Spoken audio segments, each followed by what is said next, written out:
apa, Nak? Ini Bu, ada yang ganjel. Ganjel apanya? Aku mau tanya Bu, Ya, kalau besok aku sudah besar, itu gimana ya Bu? Apakah aku masih akan tetap sama seperti yang sekarang ini Bu? nah. Setiap kehidupan itu tidak sama. Semua itu ada masanya. Ada waktunya jadi orok, remaja, dewasa, dan tua. Lalu itu gimana Bu?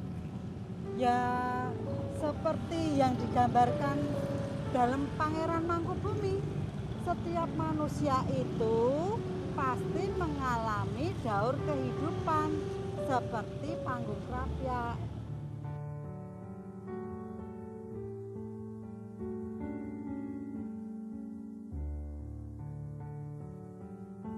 Dengan kampung Mijen di utaranya. Kata Mijen berasal dari kata wiji, yang artinya benih yang dapat diartikan bahwa anak kecil masihlah lurus. Lihat, di sepanjang jalan ke arah keraton ada pohon asem. Pohon asem itu menggambarkan seorang anak yang rupanya nengsemaken, menarik serta disanjung-sanjung oleh kedua orang tuanya.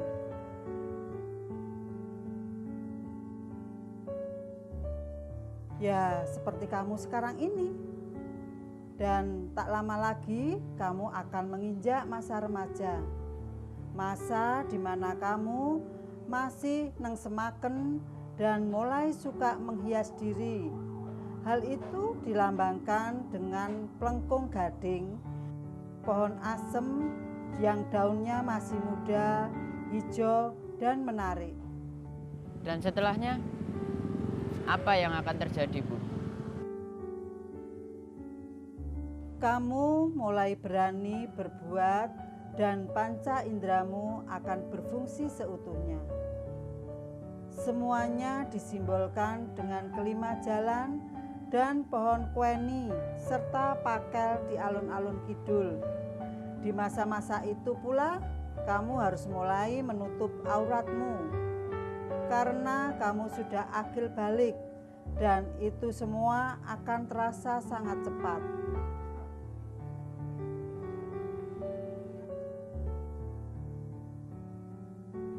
Apakah aku masih akan tetap bersama Ibu?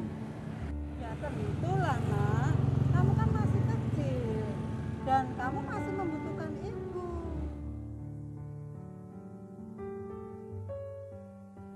Seperti pasir yang belum teratur, kamu masih perlu dibimbing dan dimomong.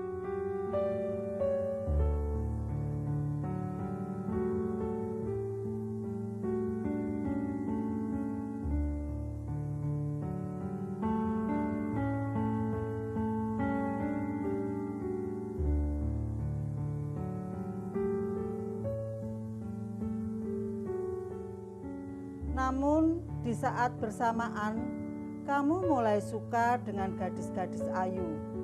Akan tiba masanya di mana kamu dirindu cinta dan pada akhirnya menikah.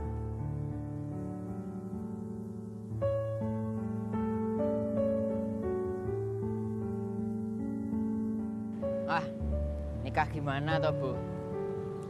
Menikah itu ya seperti bapak ibumu ini. Lalu membuat sebuah keluarga. Mangkubumi menggambarkan itu semua loh, Nak. Kamu tahu Sasono Inggil itu? Ada dua lorong, di barat dan di timur.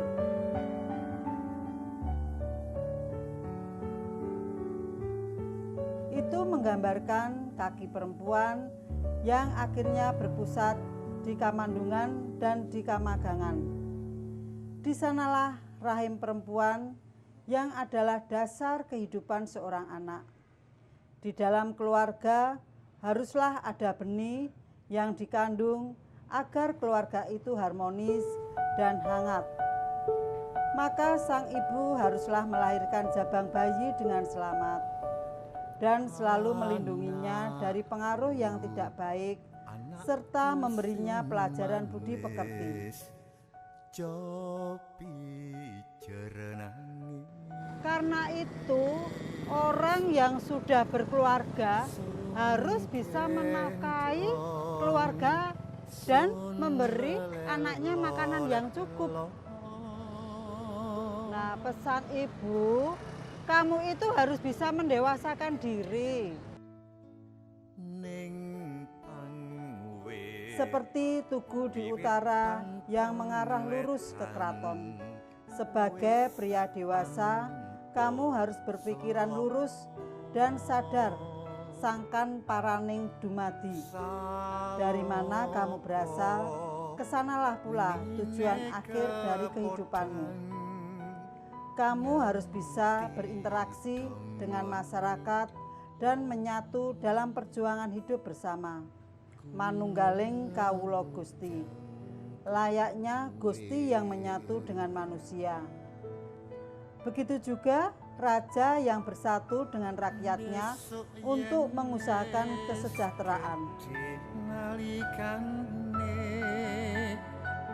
Sesandingan karo kekasihmu.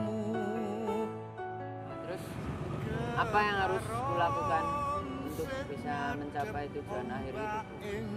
Untuk bisa berpikir lurus dan tulus hingga akhirnya kembali kepada Tuhan. Nah, kamu akan mengalami banyak tantangan dan godaan dalam hidupmu kelak. Ketika kamu bekerja, menafkahi keluargamu, banyak godaan yang menghampirimu, jabatan, uang yang bisa melingerke uripmu.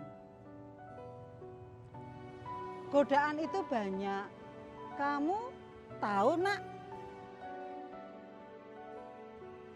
Pasar Mringharjo itu dibangun untuk melambangkan kesejahteraan bagi rakyat. Bahwa raja menyediakan kesejahteraan bagi rakyat, tapi sekaligus juga menjadi piweling pada rakyat, lambang godaan hal-hal material, di mana hal-hal ini tidak dibutuhkan dalam tujuan akhir kehidupanmu. Kamu harus membersihkan diri dan meluruskan akal budimu.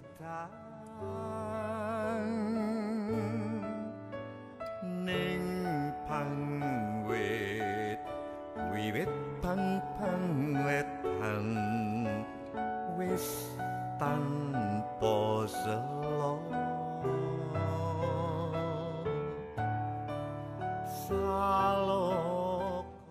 Dengan begitu, maka aku bisa mencapai tujuan sejatiku, Bu. Betul, Nak. Ingatlah piweling ibumu ini. Pada akhirnya, kamu nanti akan mencapai tujuan hidup sejatimu. Nah, tujuan hidup sejatimu itu ya adalah Tuhan sendiri. Ketika kamu memasuki gapura pangarukan, kamu telah siap menghadap Tuhanmu. Kita tidak lagi membutuhkan raga, maka sepenuhnya kita telah menjadi roh yang berjalan menuju keraton, tempat kehidupan abadi berada, yaitu Kahyangan. Di sanalah kita akan meninggal untuk menuju penyatuan dengan Tuhan.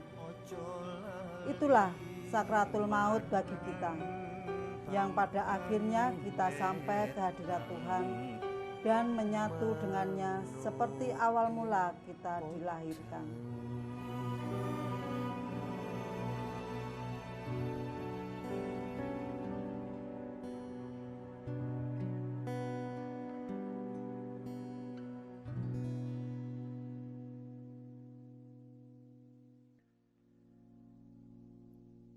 Wong takon wo sing tur angkara antarane riko aku iki sumebar